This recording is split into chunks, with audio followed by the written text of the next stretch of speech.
Assalamualaikum warahmatullahi wabarakatuh. Perkenalkan, nama saya Safira Rusi dengan NIM 1921865, kelas 3C, Program Studi Pendidikan Guru Sekolah Dasar Universitas Muhammadiyah Purworejo. Sekarang saya akan mempresentasikan tentang proposal program kreativitas mahasiswa yang berjudul Peningkatan Nilai Guna Limbah Serabut Kelapa Menjadi Jam Dinding Minimalis. Latar belakang. Jam dinding adalah suatu benda yang digunakan sebagai penunjuk waktu yang biasanya dipasang di dinding, baik di dinding rumah, di dinding sekolah, di dinding kantor, dan dimanapun. Serabut kelapa adalah salah satu biomasa yang mudah didapat dan merupakan hasil sampingan petani. Komposisi serabut dalam sebuah kelapa sekitar 35% dari berat keseluruhan sebuah kelapa. Serabut kelapa terdiri dari serat dan gabus yang menghubungkan satu serat dengan serat yang lainnya. Serabut kelapa terdiri dari 75 serat dan 25% gabus. Limbah serabut kelapa dapat dibuat menjadi kerajinan yang memiliki nilai jual. Kerajinan berbahan serabut kelapa dapat dibuat menjadi jam dinding yang minimalis. Tujuannya yang pertama, mengurangi limbah serabut kelapa yang sudah tidak terpakai. Yang kedua, meningkatkan nilai ekonomi limbah serabut kelapa yang sudah tidak dipakai. Yang ketiga, memberdayakan masyarakat sekitar agar meningkatkan penghasilan. Rumusan masalahnya. Pertama, serabut kelapa itu merupakan limbah yang sudah tidak dipakai. Banyak yang dibuang dan dijadikan bahan bakar untuk memasak saja. Kemudian dijadikan kerajinan dengan cara memadatkan dan mencampurnya dengan cairan resin dan membuatnya menjadi jam dinding yang minimalis. Produk ini menjadi unik dan memiliki nilai jual yang lebih.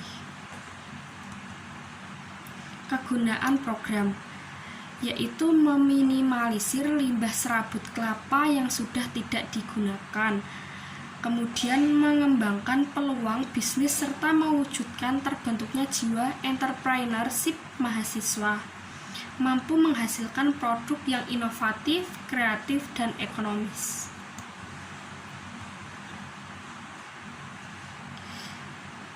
Gambaran umum rencana usaha yaitu limbah serabut kelapa itu dijadikan jam dinding. Kemudian sarana promosinya yaitu dengan online, pamflet, dan sebagainya. Kemudian pendistribusiannya menggunakan mobile di lingkungan pelajar, kerjasama mitra usaha, penjualan di pasar atau di tempat ramai pengunjung. Kemudian alat dan bahan yang diperlukan.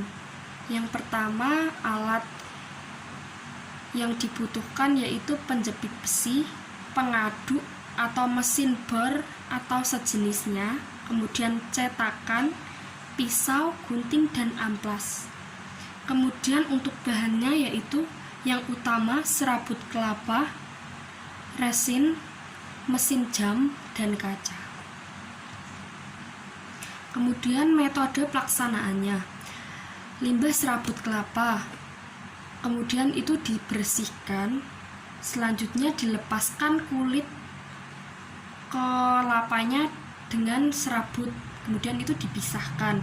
Setelah itu menjemur serabut kelapa dan diterik matahari, jadi pas panas terik itu dijemur. Sesudah itu diangkat kemudian dipadatkan. Setelah hampir padat, lalu ditambahkan cairan resin agar lebih keras. Jadi bentuknya nanti padat dan berserat. Ditunggu hingga kering, kemudian lepaskan dari cetakan pemadat. Selanjutnya, bentuk sesuai keinginan yang digunakan seperti bentuk persegi, kemudian lingkaran, serta haluskan dengan amplas. Selanjutnya lubangi tengah jam, kemudian rakit dengan mesin jam dan dipasang kaca. lalu jam siap untuk dipasarkan.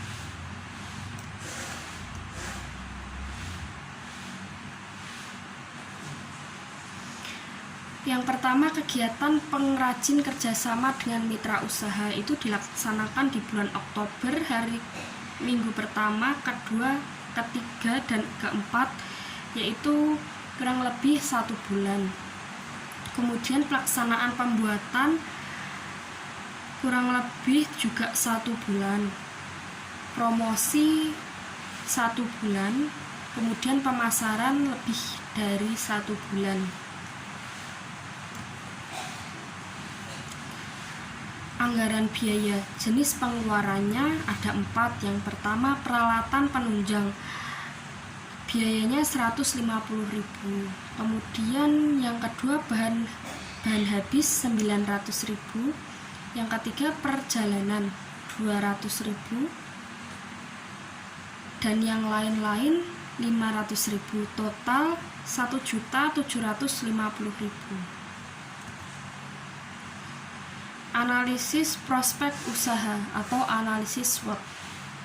Faktor dari dalam, peluangnya yaitu banyaknya serabut kelapa yang ada di desa saya.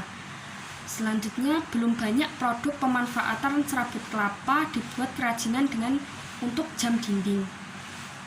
Kemudian, tempatnya strategis, survei tempat lokasi usaha. Kemudian ancamannya, munculnya berbagai produk jam dinding dari luar negeri. Banyaknya pesaing yang menjual produk yang lebih murah. Kemudian faktor dari luarnya, kekuatan yaitu membuat jam dinding dari serabut kelapa untuk meningkatkan nilai guna dan minat konsumen. Yang kedua, melakukan promosi yang efisien dan tepat sasaran sesuai target pasar serta jeli melihat peluang. Yang ketiga, meningkatkan nilai tambah produk agar dapat diapresiasi dengan produk lain.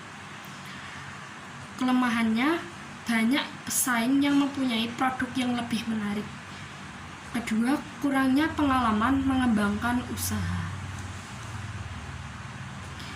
Terima kasih, sekian dari saya, hanya itu yang bisa saya sampaikan.